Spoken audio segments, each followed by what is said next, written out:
Luzon, Visayas, Mindanao at buong mundo. Ngayon ay Biyernes, unang araw ng September 2023. Ako si Barbie Mulak at ito ang Balitang A to Z. Sarado kami ng pwesto, hindi namin kaya yun. Lugi kami talaga pag pinita natin. Price ceiling sa bigas na itinakda ng Pangulo. Inaalmahan ng ilang retailer.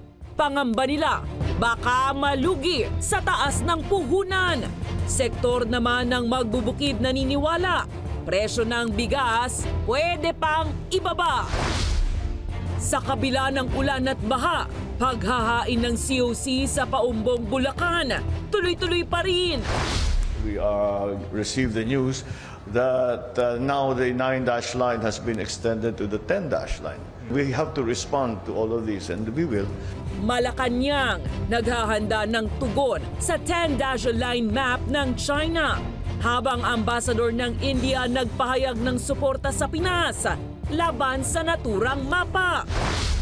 At sa ating balitang nakaka-good vibes, September 1 pa lang, pero sa Cavite, Merry Christmas na!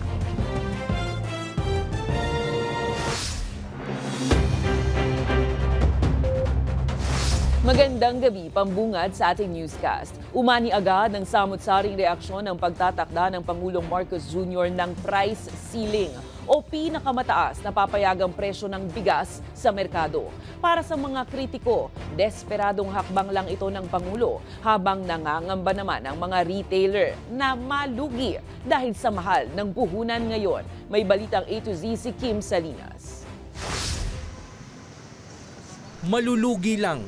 Ito ang pangamba ng rice retailer na sa Maynardo kung susundin ang iniatas ng pamahalaan na price ceiling sa bigas kung wala naman raw mapagkukunan ng murang supply. Sarado kami ng pwesto, hindi namin kaya yun. Lugi kami talaga pag pinita natin. Sa inilabas kasing Executive Order No. 39 ng Pangulong Ferdinand Marcos Jr., itinatakda na ang pinakamataas na presyo ng bigas sa mga pamilihan, 41 pesos ang kada kilo ng regular milled rice, 45 pesos naman sa well-milled. Alinsunod ito sa rekomendasyon ng Department of Trade and Industry at Department of Agriculture, pero ayon kay Maynardo, hindi nila kakayaning ibenta sa ganitong presyo ang bigas kung ang puhunan nila sa kalahating kaban pa lang ay 1,230 pesos na. Pangbenta na ganun, presyo. Yung kami, supplyan nila kami ng may kita kami dun sa binigay nilang executive order na 39. Samantala, kung ang ilang retailer umaangal na sa sobrang baba ng price ceiling para sa kilusang magbubukid ng Pilipinas, dapat raw mas mababa pa ang ipinatupad na presyo. Mataas po yung 41 pesos per kilo ng regular milled rice at 45 pesos ng well-milled rice.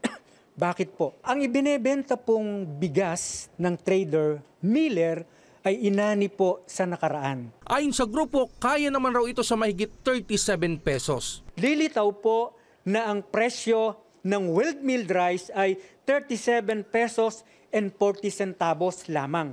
May kita na po rito ang mga retailer. So tingin po namin ay mataas yung 45 pesos na itinatakda ng price ceiling. Sa panig naman ng Makabayan Black, tinawag nila ang rice price ceiling bilang isang desperadong hakbang ng Pangulo. Hindi na raw kasi kayang makontrol ng gobyerno ang pagsirit ng presyo ng mga bilihin. Nagpapabango lang ang Pangulong Marcos dito sa EO 39 dahil matagal na talagang kailangan na kinilusan talaga ng administrasyong Marcos itong patuloy na pagtaas ng presyo ng presyo ng bigas. Malayo rin daw ito sa campaign promise ng Pangulo na siyang hepe rin ng agrikultura. Kasi ang sinabi niya 20 pesos per kilo ng bigas. It will primarily hurt small retailers who are merely at the receiving end of rising farm gate palay prices due to costlier production inputs, but may do very little to curb hoarding and price manipulation by rice importers and syndicates. Itinakda ang price ceiling dahil sa patuloy na pagsirit ng presyo ng bigas na naglalaro na sa mahigit 50 hanggang 70 pesos kada kilo, depende sa klase at sa pamilihan. Pero nilinaw ng Pangulo na nakapokus ang kautusan sa National Capital Region. The real problem is in NCR. It's not so bad outside of Manila, Metro Manila. That's why maybe we will be focusing our efforts in Metro Manila. Hinikayat din mismo ng Pangulo ang publiko na i-monitor din ang presyo ng bigas sa merkado. I would encourage anyone who finds that someone or retailer is selling at above the price ceiling, i-report po ninyo. I-report ninyo sa police, i-report ninyo sa DA. Para sa Balitang A to Z, Him Salinas. Naghahanap na ng paraan ang Department of Trade and Industry kung paano matutulungan ang mga apektado ng itinakdang price ceiling sa bigas. Ito ay matapos maglabas ng kautusan ng punong ehekutibo ng price ceiling sa bigas na hindi dapat lumagpas sa 41 at 45 pesos kada kilo. Ayon kay Trade Secretary Alfredo Pascual, makikipag-ugnayan na rin sila sa Department of Interior and Local Government kung papaano mapapanagot ang mapang-abusong retailers na magbebenta ng mataas na presyo. Nakatakda naman na magsagawa ng inspeksyon ng DTI at Department of Agriculture sa mga palengke sa bansa sa Lunes. Doon naman sa magmamanipulate, sa mga suppliers na magmamanipulate through hoarding or capitalization, ang parusa naman dyan, 5 years minimum, up to 15 years imprisonment, and fine of 5,000, not more than 2 million. Malaki-laki ang itinaas sa presyo ng liquefied petroleum gas kasama na ang auto LPG ngayong unang araw ng Burr months. Umabot na sa 6 pesos and 65 centavos ang taas presyo sa kada kilo ng LPG o katumbas ng dagdag na 73 pesos sa kada 11 kilogram na tangke. 3 pesos and 70 centavos naman kada litro ang aumento sa auto LPG.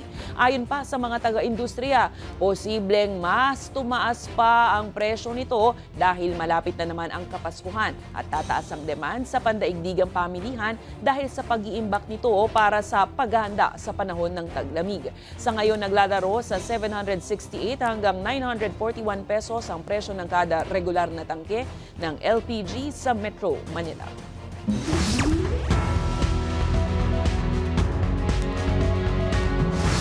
Katulad ng walang pati na pagbuhos ng ulan ay tuloy-tuloy rin ang pagdagsa ng mga kakandidato para sa BSKE sa bayan ng Paumbong sa Bulacan.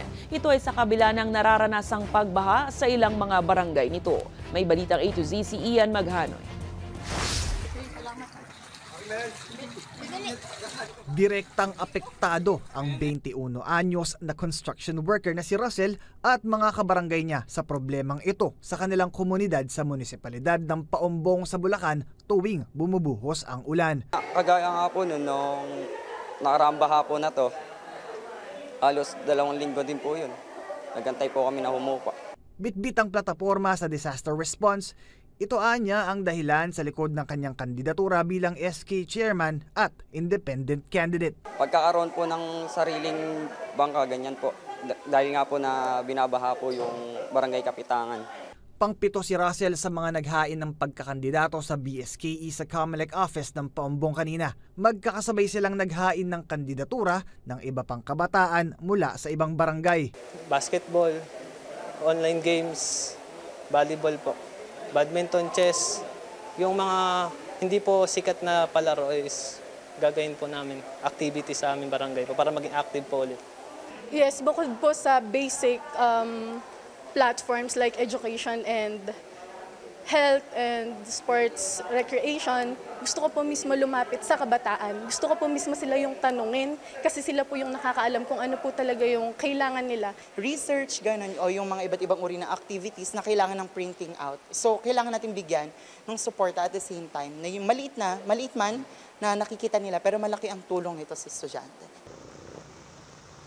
Pero ang paglawang ito hindi na bago para sa kapitbahay ni Russell na si Amelia bilang residente ng barangay Kapitangan ng lagpas 3 dekada. Kaya bilang band-aid solution, gumagawa po ng bangka na pwede pong gamitin para po makatawid ng mga pupunta po ng bayan. Sa mga ordinaryong pag-ulan ay inaabot ng gutter deep ang baha dito sa barangay Kapitangan sa Bulacan.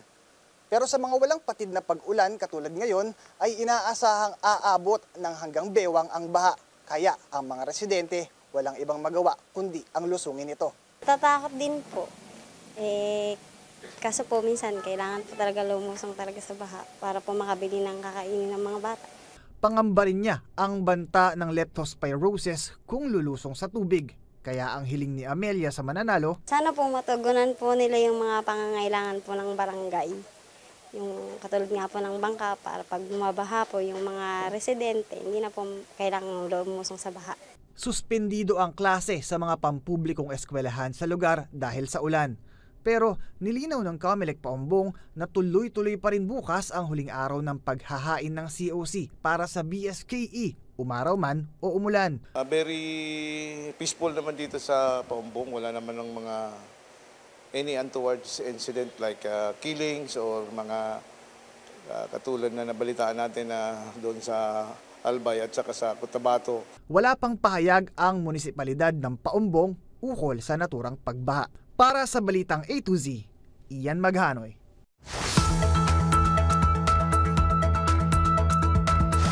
Patuloy na hinahatak ng bagyong Hana ang hanging habagat na nakakaapekto sa malaking bahagi ng bansa. Ayon sa Pag-asa, makakaranas ng pag-uulan sa Batanes, Ilocos Region, Abra, Benguet, gayon din sa Zambales, Bataan, Bulacan, dito sa Metro Manila at ilan pang lugar sa bansa bukas. Base sa forecast track, inaasahang lalabas na ng Philippine Area of Responsibility ang bagyong Hana sa linggo.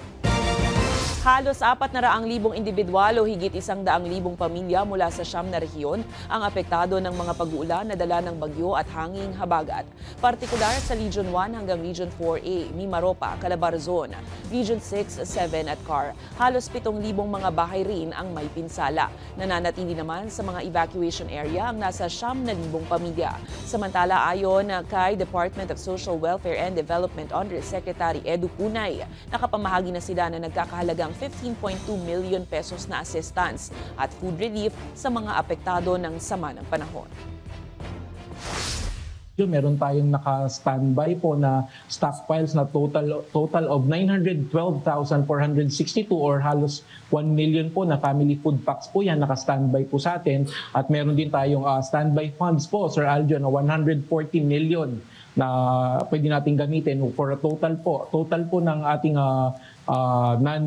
food and non-food items ay nasa 1 billion, 1.1 billion po pesos ang ating naka-standby na pondo. Patuloy pa rin pinaghahanap ng Marikina Rescue Team ang isang binata na kinilalang si Jerome Racelis na tumalon sa ilog sa barangay Tumana sa kasagsagan niya ng bagyong Goring kahapon. Ayon kay Mayor Marcy Chodoro, gustong lumangoy ng binata at tumawid sa kabilang pangpang pero hindi kinaya ang ragasan ng tubig na naging dahilan upang siya ay anurin. Umaasa naman ang pamilya ng biktima na makikita pa rin si Jerome kahit na ito raw ay wala ng buhay. Kahit wala na siyang buhay, para makita lang namin, okay na po sa akin yun. At saka para makasama naman po namin siya ng kahit ilang araw lang bago siya mailibing. Di pa rin natatagpuan dahil napakalakas ng agos sa Marikina River. Pangalawa, mataas pa yung water level. Hindi pa rin masabing normal.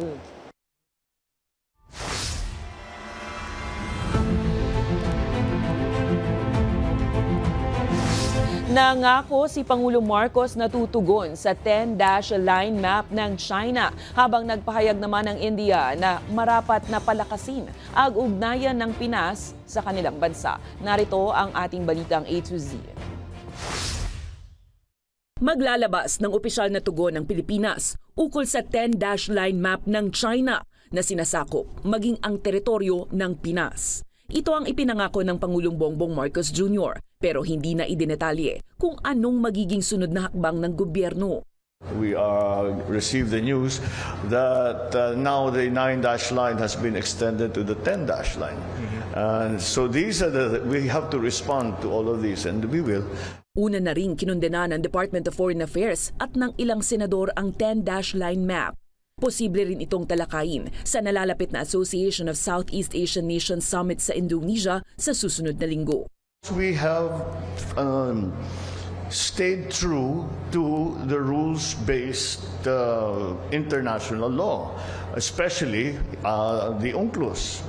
And that I think puts us on very solid ground in terms of our claims for territorial sovereignty, for maritime territory.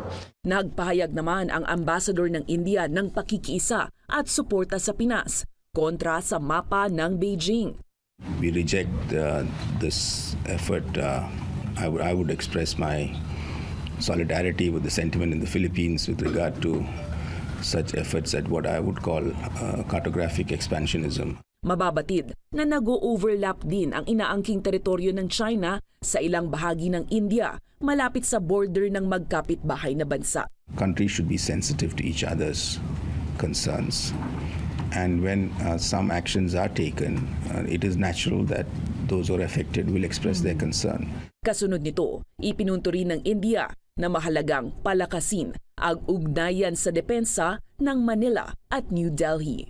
I think they are being forthright in expressing. It's very logical that large countries, fellow democracies in the Indo-Pacific, such as India and the Philippines, will build a defense partnership.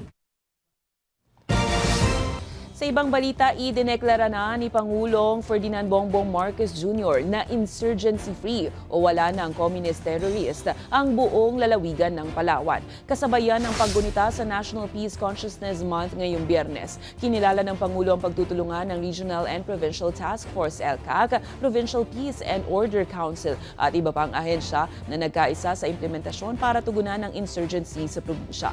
Kumpiyansa si Marcos na lalawig pa ang social programs at mga proyekto titiyak sa insurgency status sa lugar.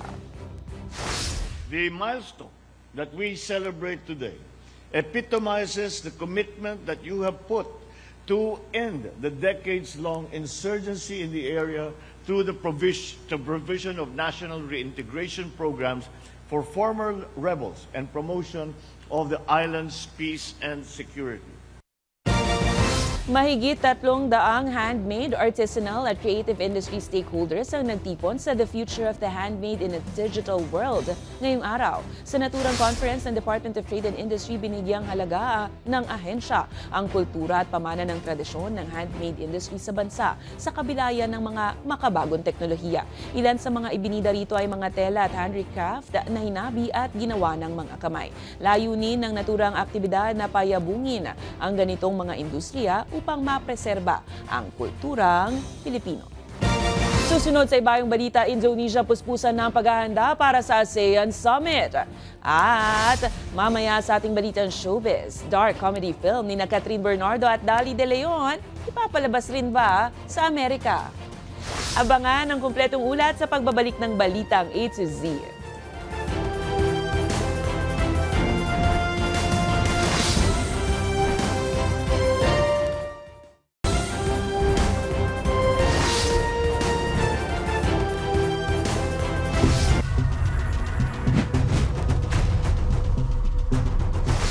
Itinalaga na bilang acting chief ng Quezon City Police District si PNP Public Information Office Chief Police Brigadier General Red Maranan. Papalitan nito ang iniwang pwesto ni Brigadier General Nicolas Torre III na nag-resign dahil sa mga batiko sa pagbibigay ng solo press conference sa dismissed police na nag-viral sa isang road rage.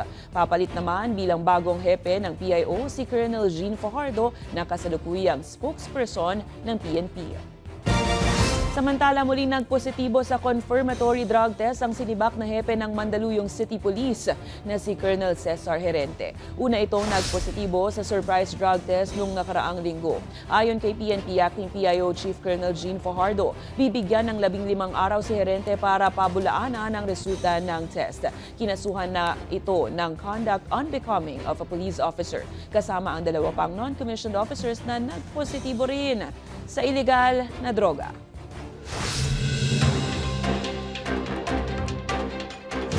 Isa mula sa 3 kabahayan sa bansa ang gumagamit na ng bisikleta para makapagtipid.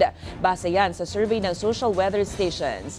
Tumaas ito ng 29% sa nai-record noong April 2022 at 24% naman mula sa ulat noong May 2021. Samantala, umabot na sa 944,000 ang kabuuang bilang ng naghain ng kandidatura para sa barangay at sangguniang kabataan elections. Mayroon ng 70,000 aspirant para sa punong barangay, 500,000 sa member ng sangguniang barangay at 58,000 naman as SK chairperson.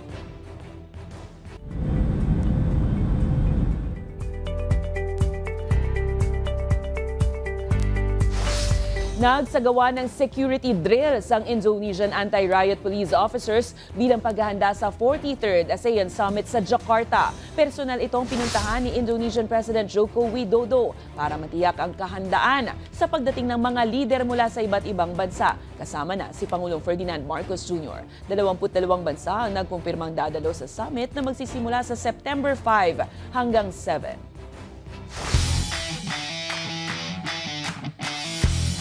Nagmistulang tourist stop ang mansyon ng pambansang kamao Manny Pacman Pacquiao dahil sa sunod-sunod na pagbisita ng ilang NBA players na nasa bansa.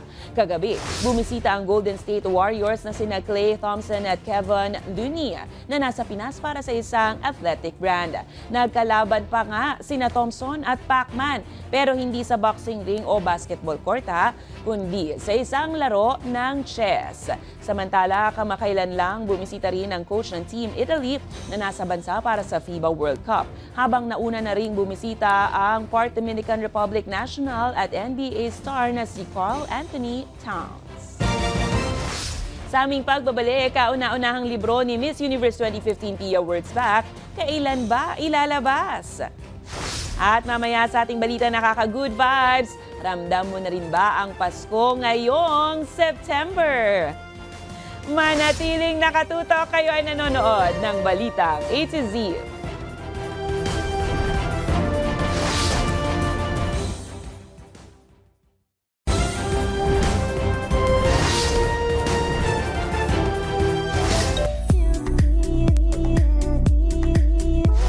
Dark comedy film ni Catherine Bernardo at Dali De Leon na Very Good Girl, ipapalabas rin sa Amerika. At launching ng kauna-unahang libro ni Miss Universe 2015 Pia Wurtzbach, ilalabas naman ngayong buwan. Ang Balitang A to Z Showbiz mula kay Lane Garcia. Wala ako ititira sa'yo. Biyaheng Amerika ang world-class performance ni Catherine Bernardo at Dali De Leon sa kanilang bagong pelikulang A Very Good Girl. Ayon sa US media reports, ipapalabas ang Filipino film sa mga piling lugar sa Estados Unidos simula October 13. Excited naman sina Kat at Dali sa nalalapit na showing ng kanilang dark comedy film na ngayon pa lang ay umani na ng maraming papuri mula sa publiko. Good news naman sa mga Pinoy fans dahil mas maaga itong mapapanood sa local cinemas simula September 27. Confidently beautiful with the book naman si Miss Universe 2015 Pia Wurtzbach. Nakatakda na kasi nitong i-release ang kanyang sinulat na libro na Queen of the Universe. Pero paglilinaw ni Queen P, hindi lang about sa pageant ang libro, kundi kwento ng kanyang journey para maabot ang kanyang mga pangarap. 8 taon na ang lumipas mula ng koronahan si Pia bilang Miss Universe 2015, kaya ngayon ay handa naman niyang pasukin ang mundo ng pagsusulat.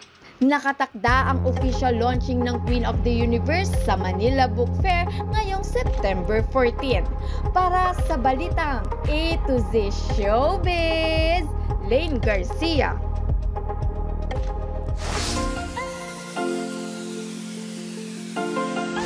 Nagsimula na ang Burr Months ngayong araw, kaya naman for sure baka makakita na kayo ng mga nagkikinang na Christmas lights at makukulay na dekorasyon sa mga bahay at kalsada at ilang syudad at probinsya. One great example dyan ang nadiskubring pasyalang may temang pamasko ng ating ka-A to Z na vlogger na si Chris sa Alfonso, Cavite. Sa murang halagang 50 pesos, pwede mo nang masuryapan ang kumuputi-kutitap at naglalaki ang mga Christmas decors na matatagpuan sa Queen Strawberry Farm sa Barangay Upli, Alfonso, Cavite. Tsak na perfect dating spot yan sa mga couples at syempre in din na pasyalan kasama ang buong pamilya.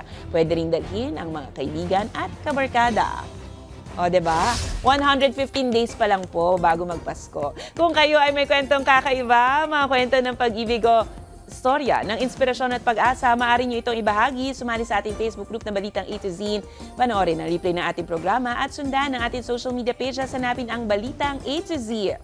Ang ating pabaong quote of the night ay mula sa Filipino author na si Juancen Dizon. Ayon sa kanya, ang bawat araw ay isang bagong simula para sa iyo at ang bawat pagsikat ng araw ay isang bagong kabanata ng buhay na naghihintay na maisulat. At yan ang mga balita at impormasyon. Mga kwentong may dalang inspirasyon na tinutukan ng balitang A to Z. Ako si Barbie Mulak. Maging maalam, makialam. Magandang gabi sa'yo, Pilipinas! Happy weekend!